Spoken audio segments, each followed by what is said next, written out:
guys. How's it going? How's everybody doing? I hope everybody is staying healthy and staying sane. It's been a little crazy around here with kids and school and work. And I had a presentation yesterday for PRSA for their VirtueCon. And we're going to cover a little bit of what I talked about yesterday. But the topic was 5 client leads in 5 days, how you can generate qualified new business leads.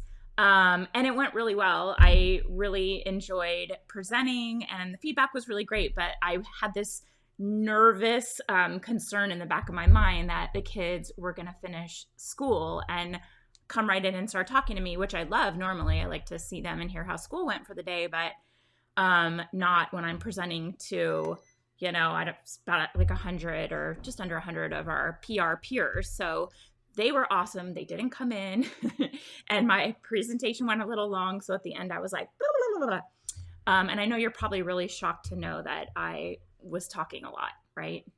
No surprise there. That's a joke for Miranda, who always tells me that I talk too much. But it's hard to have a conversation and not really know who's on the other side and try to be entertaining and engaging. And there's Candace. Hi, Candace. Candace is a member of several of our programs. And I saw today Candace accessed our media contacts database, which is really cool. There's a lot of great resources in there. We have our own peer curated media contacts database. I didn't mean to mention it, but saw Candace logged in today.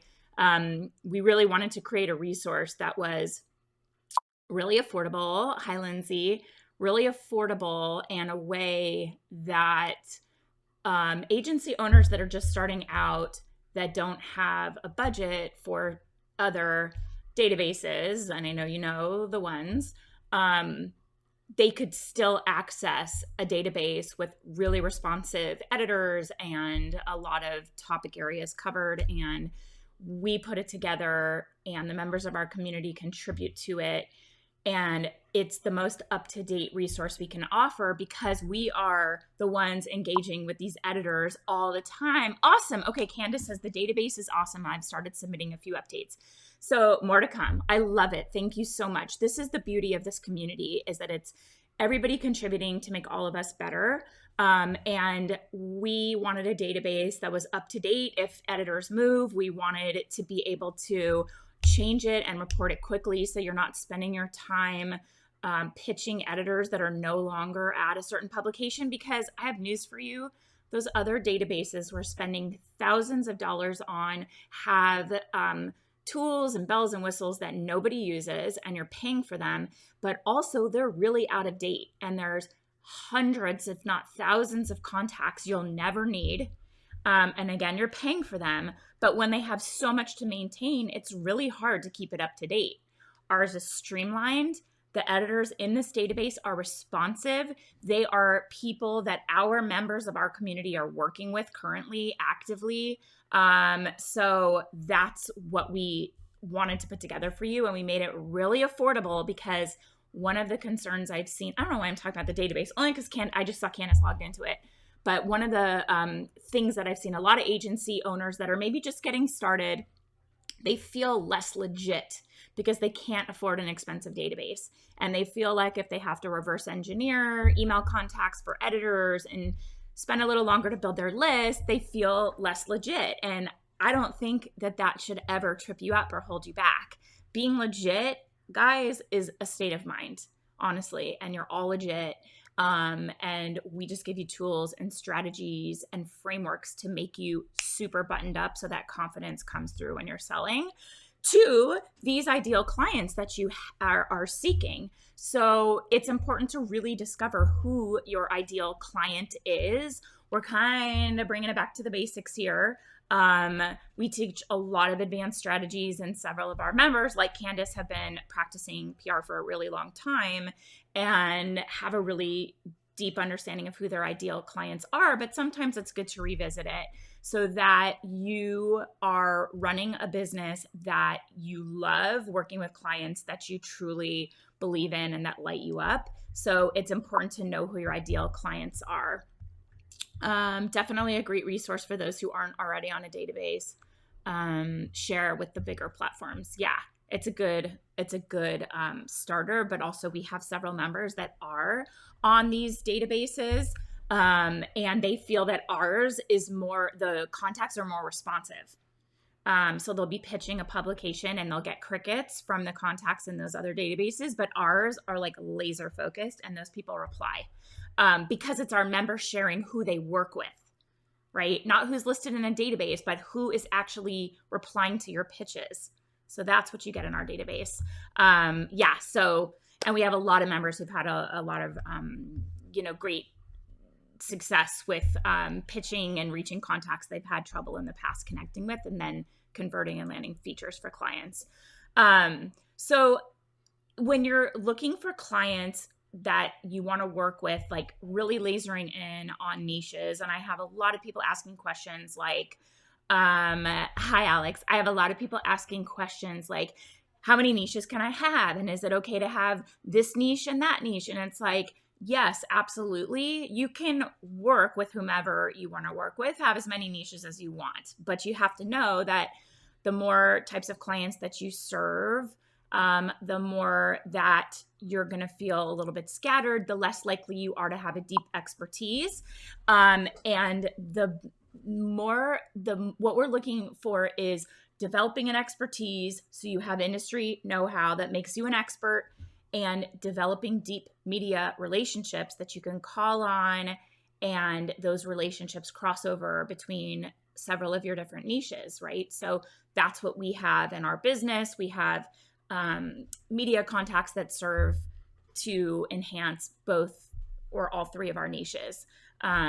So that's one of the reasons why you want to do it. But the main thing that I see is that when you don't niche down, you start kind of operating your business from a place of fear because you don't have a clear vision for the kind of business that you want to run.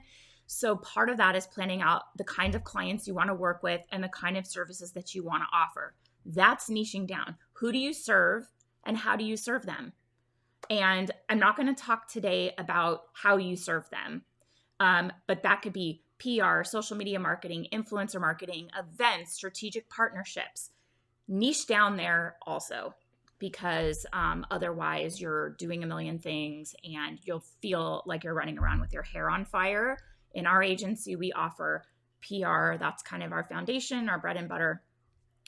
Part of the PR service, we can support our clients with influencer marketing, and then social media marketing. That's a separate team, separate budget. It's kind of an add-on service unless the client has a really large budget and they just want to do social. Then we don't necessarily provide PR, but our main bread and butter and our most profitable service is PR. Those are my niches in terms of my service. Today, we're going to talk about niching clients. Okay. So when you have a vision for who you want to serve and how you want to serve them, anything that isn't aligned with that vision is a no. You can just kick it to the curb and you don't have to entertain that potential client. It could be like, your coworkers or like your spouse's coworker's cousin, right? That's always the thing. There's like, this person needs PR. Well, you don't have to take on that client out of generosity. I mean, this is your business, right? Or somebody comes your way and you're kind of like, well, it's business, it's work. But when you go in that direction and it's not in alignment with the vision you have for your company, you start spreading yourself thin. You start diluting your expertise, your contacts, and your efforts, and you don't get that economies of scale, that flow state that I'm always talking about. So planning your vision for your business and your life will help you learn to be more selective, which is great because it'll allow you to have a more enjoyable experience in your business. Decisions become really clear. You start to gain confidence because you're making decisions from a place of the vision for your company and clarity for how you get there. Give me a thumbs up or a heart if this makes sense so far and is resonating. This is sort of the why it's important to niche down, at least in some way, because you cannot serve everyone effectively. You will not make as much money as you will if you niche down. I know I'm on a little delay here, but let me know if that resonates. The why, like, why are we doing this? Okay, good. Yeah, cool. Okay, good. Glad we're all on the same page. So I have notes. That's why I look down, because I want to make sure I like hit my points. So, okay, good. Hi, Kiara. Kira. Hi, Kira. Thanks, Candace. Awesome. Okay. So, you get to decide what types of clients you work with, what niche you want to work in. You also get to decide how many hours a day that you wish to spend in front of the computer, how many days a week that you want to take off. These are all decisions that you can make based on the kind of business that you want to run and how you want it to support the kind of life that you want to live. I call this work-life integration. I did not make it up, but it's the new balance, right? Because this is a lot more easy to achieve, is this work-life integration. And I've set up my business in a way that it supports the kind of lifestyle that I want to live. At the end of the day, I want to be with my family, play a game, do an art project, make dinner, and check out. And clients don't bug me on the weekend. That's all part of it. Niching down allows you to do that because you're working in this flow state. So we dive really deep into this in our Agency Accelerator. That's our program for agency owners that gives you a framework. We call it the Path to Profitability Framework to launch, grow, and scale a profitable agency. And in the very first pillar, which is strategy, we talk all about this. We do a deep dive. But the basics of it are figuring out what lights you up. You want to really laser in on what lights you up based on what you've done in the past, work you've done that you really enjoyed, that you had great results with, that you're proud of, work that seemed kind of easy, where you were in that flow state and it really came naturally to you. Also, things that you're personally interested in, like what sparks joy or interest in you personally. And when you can cross those things over, it allows you to work in the long run doing things that you love, supporting clients that you believe in. So if there's any crossover between your hobbies, your personal life, things that you're really passionate about, if you can make that your work, that's a great starting point or a great niching down point because you already know that you love it. And the cool thing there is that when you're on sales calls, because my goal for everyone is make more money, be more effective at sales, close more clients. When you are passionate about the work you're doing, because it also personally interests you, that comes through and you light up on your sales calls during that sales process. And you also come across as very in the know, as an expert, because you personally enjoy that niche or that practice area. For me, it's the cosmetics industry. I just really love it. I always have, even since I was a little kid. I met my mom, if she's watching. Everyone knows my mom, Claudia, watches my lives. She had, in the 80s, blue eyeshadow. Oh my God. I would go in and try not to let her notice that I had smeared my finger in and put it on my eyes, but pretty obvious when your kid walks out of the bathroom with bright blue eyeshadow on. So I just have always loved the cosmetics industry, and it was kind of the catalyst to let me leave law and start, leave my job as an attorney and start my PR firm, was because I really wanted to work in the cosmetics industry. And I still love it to this day, 15 years later. So whenever I'm talking to a prospective client with a hair care brand, skincare, color cosmetics, I'm so passionate. And that comes through because I chose a niche that personally interested me. And now 15 years later, I still really love that niche. So I want you to make sure it's something that you'll enjoy 5 to 10 or even more years from now. I don't want you to get stuck in a niche that you're not going to be excited about in the long run.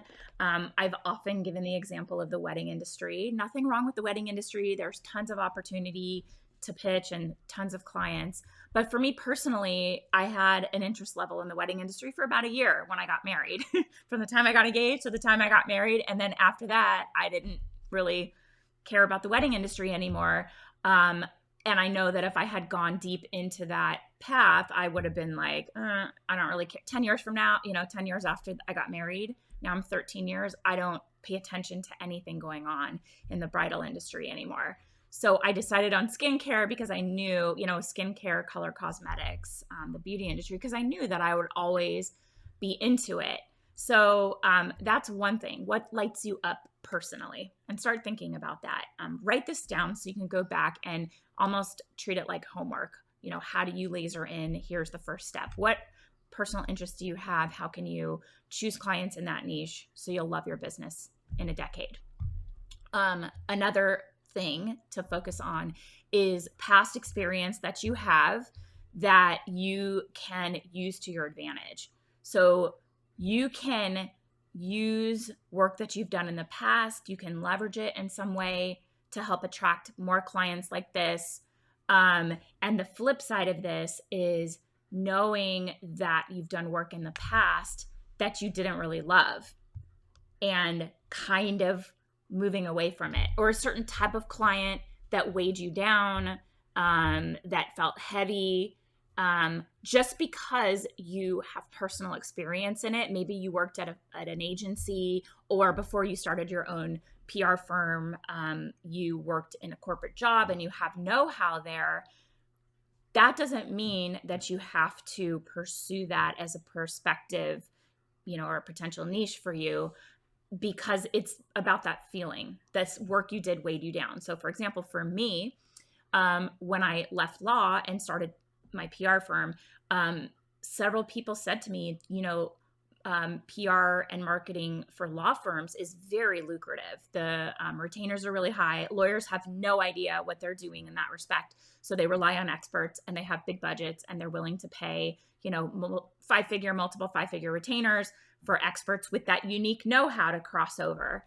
And I could have pursued that niche because obviously I'm pretty well qualified as an attorney, but that work weighed me down and felt so heavy. The thought of pursuing that as my niche in my PR business felt like a non-starter, right?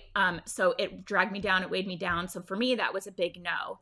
So you don't have to continue working in something if that's the thing you have experience in. I give you permission to pivot. And like I always say, this is your business. You're building your business. You should love it and you should not be filled with dread. Okay, give me a thumbs up if that resonates. I'm being slacked right now by Miranda, my integrator. So anytime anybody reaches out for customer support or anything, just know that you are connecting with an amazing team member of mine, Miranda. She's my integrator.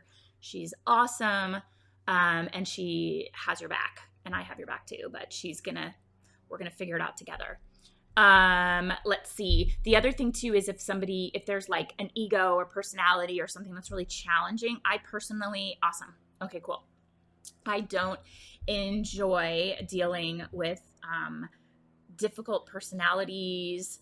If like you talk to a client and you can tell the expectations are really high, that like doesn't align with what reality is actually going to be, and you're never going to make that client happy. I know those clients. You can tell right away it's one of those red flags, but I don't like dealing with personalities for that reason, because they tend to feel that they should be everywhere and they should be everywhere yesterday. So what's taking you so long?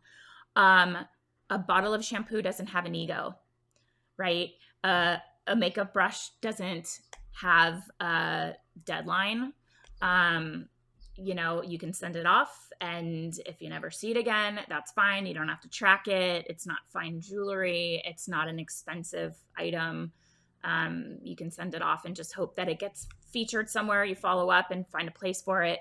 But with personalities, I tend to see that there's an ego component that I personally just don't want to deal with. I dealt with egos in the legal world, male partners.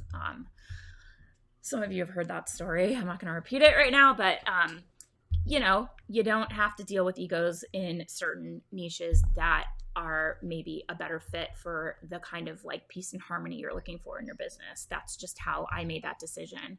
The other thing too is I didn't love events. I've mentioned before, I did that large scale fashion show where I crossed over my fashion client, and then I was hired by Chambord to run this 750 person fashion show. This is the story I've posted, how I offended Oscar winning actress Marlee Matlin unintentionally because she was trying to go to a Dancing with the Stars event, and I was running this fashion show that was right next door, and I was trying to let her know that her event was not my event, but she was in the wrong place. And I think she thought that I was telling her she wasn't welcome. It was awful. My husband still rips on me to this day. But that event was so stressful to me for multiple reasons. It was not a good fit for my personality, and I don't want to do events anymore. So when clients want events, I move away from them. So think about what lights you up, and you also can pivot and move away from things that are a drag or weigh you down or don't feel right. The other thing with niching in with your clients is that you should get in that flow state naturally. So I want you to think about, what are your superpowers? You have a superpower. We all have superpowers, probably many superpowers. What do people come to you for that you're just like riffing, you're happy to share information? Doesn't even have to be what you do professionally, right? It could just be something that you're great at. Like maybe you're an amazing cook and you can put recipes together and it's like a no-brainer. I have a friend who's an incredible stylist and can like laser in on somebody's vibe and put outfits together and mixes high and low. And she's like, always looks very chic, and it just comes naturally to her. And now she's doing styling over Instagram. That's a superpower. What happens when someone, what is something people come to you for, where you're just like, oh my God, I'm so excited. I get to talk to you about this. And let me tell you, blah, blah, blah, blah, blah, blah, blah. And what you know is so second nature to you that people are like, wow. And you go, how do you not know this? It's so basic. People don't know how to do or even know about the basics that we take for granted in the things that we're experts in or that are our superpowers. Okay, so what is your superpower? Does that make sense to you? Do you feel like you have something?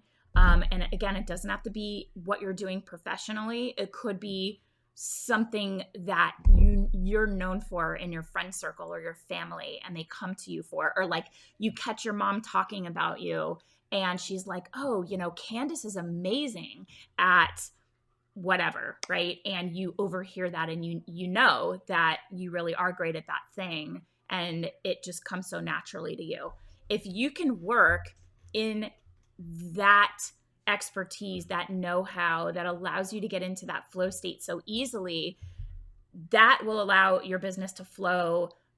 You'll have this frictionless business and this frictionless approach to how you pitch out your clients for media features, how you are selling your services, because you are conveying that confidence and that expertise as you're on sales calls. And you also project it out into the world to attract those kinds of clients into your business.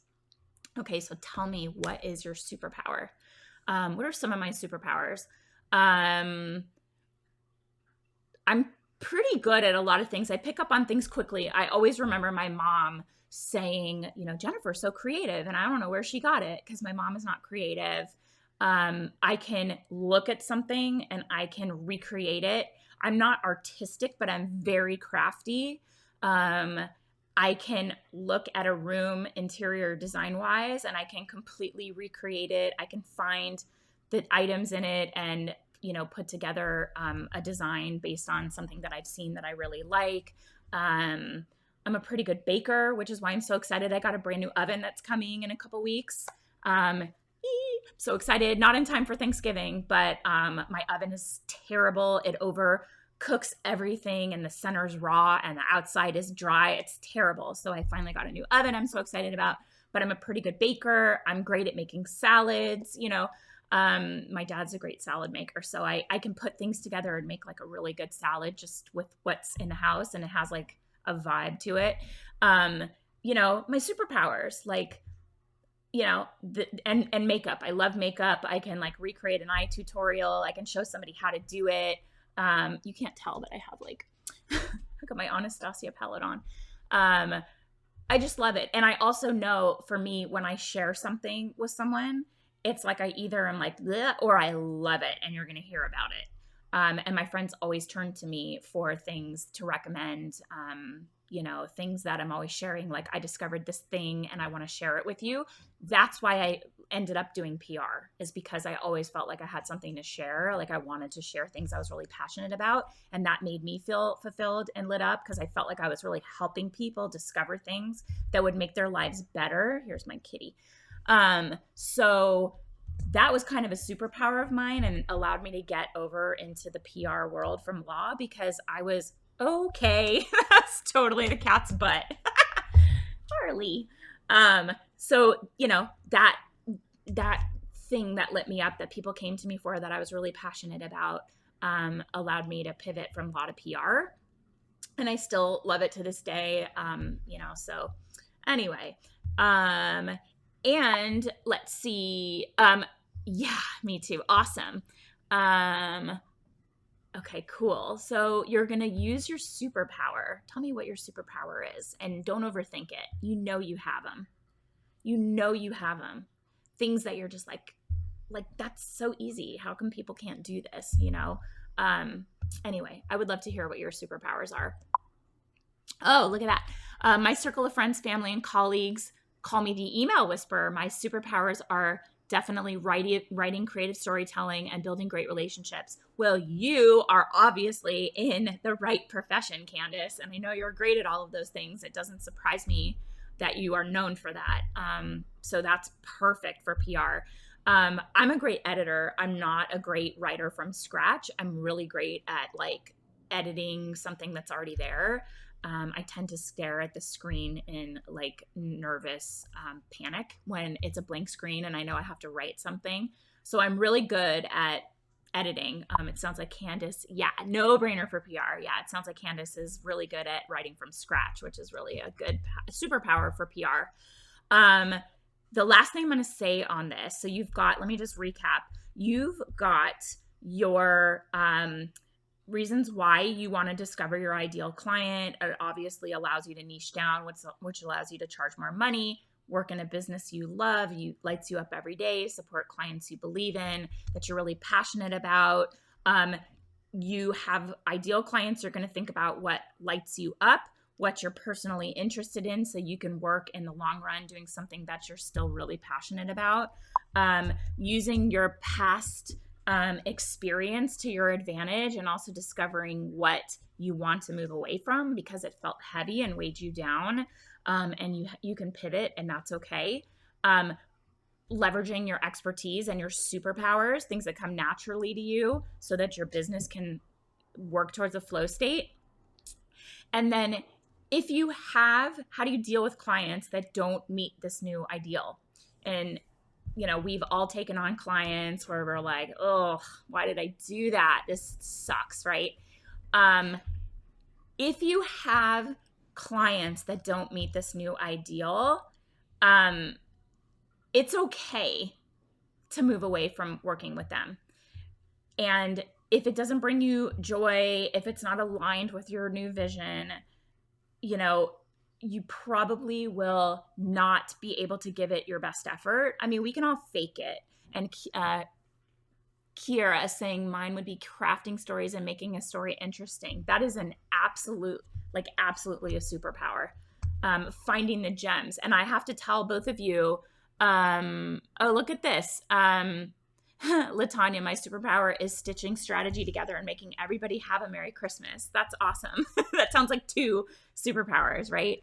You're probably the Christmas decorator and you bake cookies and throw a great Christmas party. But all of you said, making a story interesting, creative storytelling. That was actually really important in law.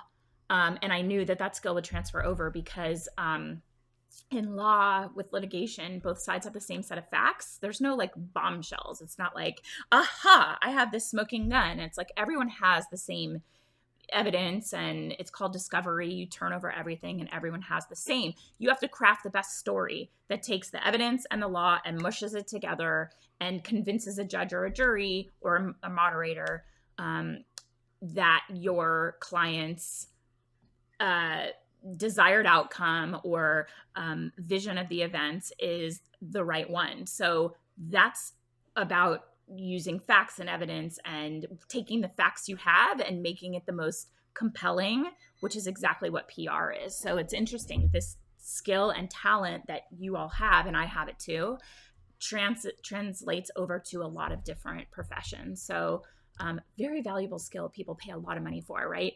But think about this. If you're doing work that no longer lights you up, it doesn't serve you in the way that you want your business to look, it's okay to release those clients.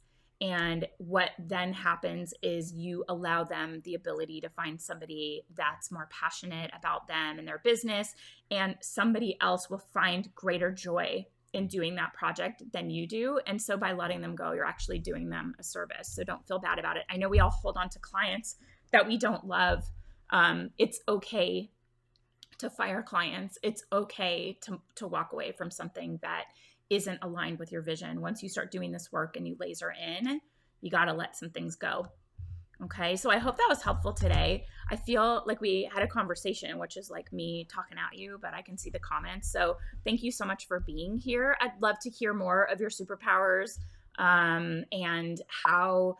Hi, Daria. My superpower as an entertainment publicist is crafting my pitch to the media. See, you guys are all in the right field, and that has to feel really, really good. What if your ideal client is not within reach? How do I attract them? So, LaTanya, I don't know who your ideal client is, but I think a general approach with any client that seems out of reach, first of all, that's a mindset thing, okay? They don't think you're out of reach. They might not know about you. So you have to set a target and figure out who those clients are. We do a lot of this deep dive work in, like I said, in the agency accelerator, setting up these pillars where you build a business intentionally. But if you have a certain target or client that you want to work with, that you call your ideal client, set that as a target and then take actions intentionally to move towards it. Either working with clients in that niche that you can get some experience, get some know-how, and leverage those results to attract those bigger clients that are your ideal targets. Working in adjacent industries or other brands or other types of clients that are similar, that can allow you to get that expertise, the contacts, and the case studies to help attract those clients to you. So it's really about intentional efforts. And if you're not there yet with, your expertise or connection to that contact, work on making connections, work on leveraging your network to see if you have any mutual connections that can help make an introduction. But you also have to have work that you can leverage and show them what you can do for them too. So you kind of have to work up to it. It's almost like when we tell our clients that they have to, if they want to be on, national TV, they want to be on the Today Show or Good Morning America or whatever. How do they get there? They have to start local and start small and gain experience and refine what they do, refine their messaging, get a reel, and then pitch nationally. This is like what we tell our clients, right? So we have to do the same things too, which is why I share all of this with you today, because I want your stepping stones to be intentional. I don't want you to be reactive and just take the work that comes your way, because then your path isn't clear. LaTanya, if you have that ideal client target set, then the steps that you have to take to work towards that target become more clear. So like I said, I don't know who your ideal client target is, but that's how I approached it. And I was able to land our $1 billion clients in each of our niches by stepping stones towards the bigger, the big fish in our industries. So I hope that helps you guys. Whoa, there's a bug. Anyway, Thank you for being here today. Leave me your superpowers. Tell me where you're working in your zone of genius, where you see some crossover between your personal areas of interest and the niches that you focus on. Yeah. And then anybody, yeah, practice setting your intentions. Yes. Because when you have a clear vision, then you feel strategic in the decisions you make. It takes the stress out of it, and it allows you to make smart moves to work towards your ultimate goal of what you want your business to look like and who you want to work with. And I also want to mention we have this really awesome new resource for you. It is this 18-page book that we developed based on your burning questions you wanted to know from PR insiders. These are PR insiders spilling their secrets, sharing their secret sauce with you. You can grab it. It is a brand new resource we have for you. I'm really proud of it. I came together because it was a group effort. We have a panel of 10 of our experts, our insiders, sharing their know-how with you. So grab that, and thank you for being here. All right, guys, I'll see you next week. Take care.